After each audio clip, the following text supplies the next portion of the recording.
Mga ate at kuya, ngayong taong 2025, ang Hearns Ice Cream na gawang Pinoy ay makikisa at makikisaya sa mga pagdiriwang ng mga kapistahan o festival sa mga piling lugar sa Pilipinas. At nauna na nga dyan ang Chicharon Festival sa bayan ng Santa Maria, Bulacan.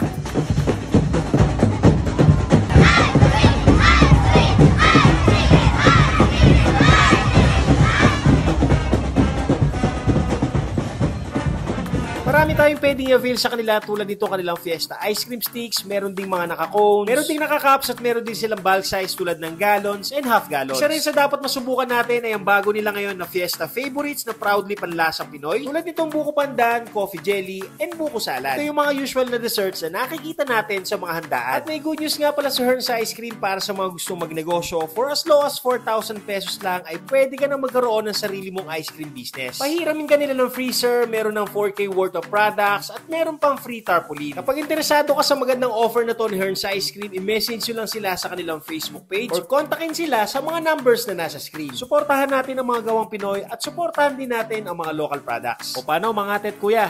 Kain tayo!